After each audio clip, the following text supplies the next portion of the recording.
Os vírus foram descobertos no final do século XIX, mas antes de falarmos da descoberta em si, precisamos retroceder alguns anos na história, para a segunda metade do século XIX, quando já se conheciam bactérias e outros seres unicelulares.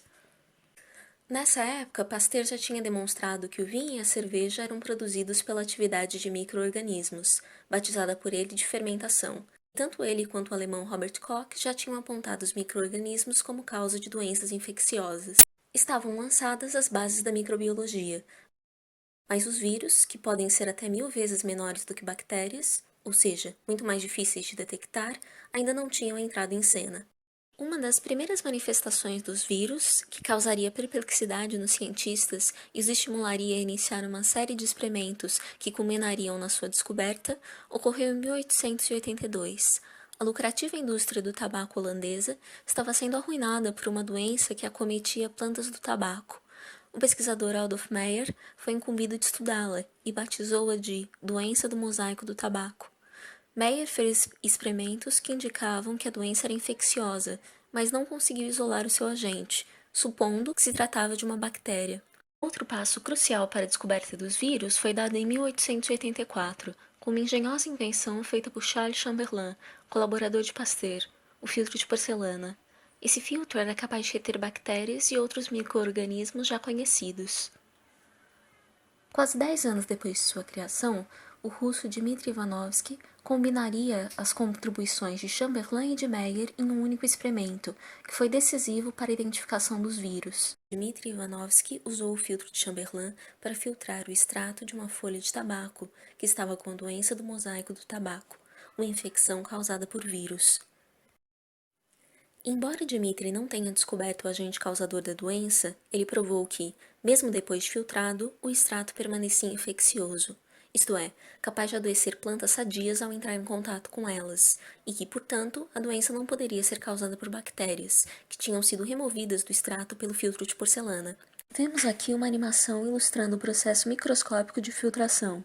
Os bastões em azul representam os vírus e as figuras em roxo representam as bactérias.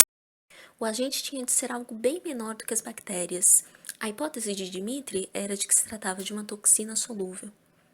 Levaria mais 6 anos para que outro pesquisador, realizando experimentos muito semelhantes aos de Dmitry, desse mais um passo em direção à compreensão que temos hoje dos vírus.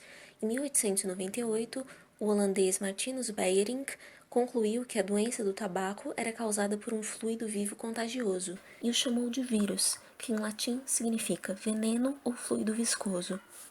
Beijerinck confirmou as descobertas de seus predecessores e defendeu a ideia de que os vírus eram organismos vivos, apoiando sua conclusão em experimentos que, segundo a pesquisadora Norma Sueli, mostravam que o extrato infeccioso poderia ser diluído e então readquirir sua potência após a inoculação em folhas saudáveis, ou seja, o agente era replicado, o que significava que não era uma toxina.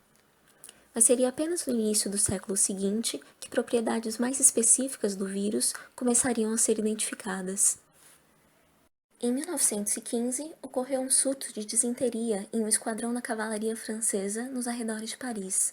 Félix Derrel, médico e bacteriologista que trabalhava à época no Instituto Pasteur, isolou a bactéria causadora da doença e observou áreas circulares em que as bactérias não cresciam.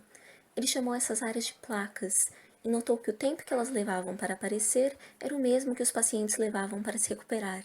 Derrel atribuiu a cura à atividade de vírus de bactérias e os chamou de bacteriófagos. Ao longo de sua pesquisa, Derrel percebeu 2 fatos essenciais a respeito dos vírus: que os vírus eram partículas e não um fluido, como supunha Beijerinck, e que só afetavam hospedeiros específicos. O primeiro cientista a visualizar os vírus a olho nu e constatar que eles eram compostos, em maior parte, por proteínas foi o britânico Wendell Stanley, que em 1935 reproduziu os vírus em laboratório e cristalizou-os, criando uma espécie de tapete, composto por milhões de vírus.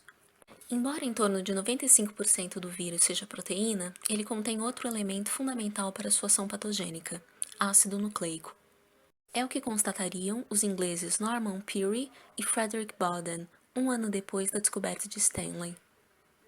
Apenas 3 anos depois, em 1939, vírus individuais foram vistos pela primeira vez. Os alemães Gustav Kauscha, Edgar van Kuhr e Helmut Ruska observaram cristais do vírus do mosaico do tabaco com um recém-inventado microscópio eletrônico e puderam ver pequenos bastões, medindo em torno de 300 nanômetros. Até o final da década seguinte, 1950, os virologistas já conheciam os fatos mais fundamentais a respeito dos vírus, que serão apresentados no próximo vídeo.